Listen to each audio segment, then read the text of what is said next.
Konferenciju, kao što rekoh, organizuje Direkcija za europske integracije Bosne i Hercegovine uz podršku Švedske. Stoga bih na samom početku zamolio cijenjenu ambasadoricu Švedske u Bosni i Hercegovini, Johanne Strömquist, da nam se obrati. Vaše ekscelencije, izvolite. Thank you very much, and good morning, everybody. I'm happy to be here with you today to talk about an important topic of communication about the EU integration process. It has never been easy, and it has not become easier over the last years. So this is a timely opportunity to share good examples and experiences to make sure we reach the audience with our communication. Sweden supports the EU integration of the countries in the Western Balkans because we believe that it will benefit us all. A united, strong and prosperous Europe working together will keep the European region stable and able to focus on the challenges that lie ahead of us. Right now, we are facing a global pandemic. Some say that this is only the beginning and that others will follow that are even worse. Meanwhile, we have an ongoing climate crisis that we know will only get worse and eventually make life on this planet impossible if we do not act now.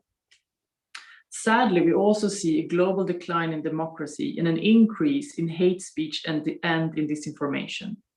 We need to work together in Europe to reverse these negative trends. Sweden believes in multilateralism and that we are stronger together. As a small country, we are dependent on cooperation with others. The European Union is our most important arena for international cooperation, in addition to our Nordic cooperation with our closest and immediate neighbors. Sweden supports the EU integration of the countries in the Western Balkans because we believe that it brings better living conditions for everybody living in this region. We see that young people, talented young people, are leaving the region to settle in EU countries because they are tired of corruption, weak rule of law, education systems and healthcare systems. If the countries in the Western Balkans made the reforms that are necessary within the EU integration process, these people would most likely prefer to stay. The pandemic will affect us for a long time after the virus is no longer harming us. The socioeconomic effects of the pandemic will make reforms even more urgent in some cases, while the public budgets will decrease. Politicians will have to make painful decisions like reforming state-owned enterprises to make them more efficient and less vulnerable to corruption. That will increase the unemployment in the short term, but will be necessary in the long term. For the politicians to be able to make these decisions, they will need public support. The easy way to get public support is to avoid responsibility is to blame somebody else, like the EU, for example.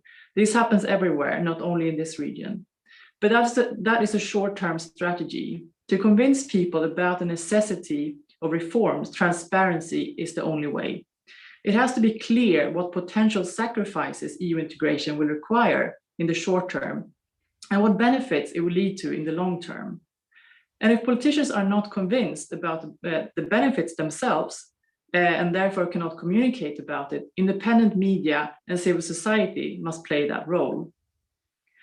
There are many challenges in a crisis like the one that we're living through today, but communication about the benefits of EU integration should not be one of them. But sadly, we see an increase in disinformation and conspiracy theories during the pandemic. This is very dangerous. In times of crisis, people are dependent on accurate information.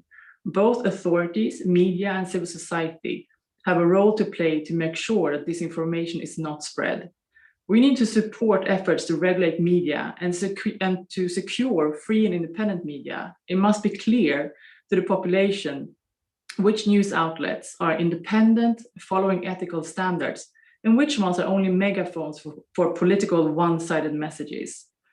This information will only increase as a tool to destabilize and achieve political aims by countries, organizations, and political parties. So we must make sure to create resilient societies with media literate populations that can distinguish facts from false information. Positive but realistic and honest communication about what kind of organization the EU is, what membership entails, and what the benefits are, both for individuals and countries, must go hand in hand with robust work to combat disinformation.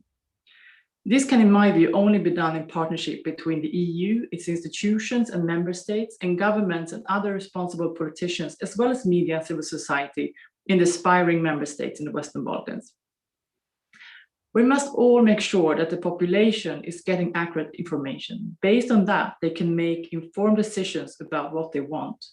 But we cannot allow the largest peace project in the world to fail because we did not manage to communicate about the benefits of the most impressive cooperation ever in Europe. I hope the discussion today will lead to a good exchange and some new ideas on how we can collectively improve our communication on EU integration. Thank you very much.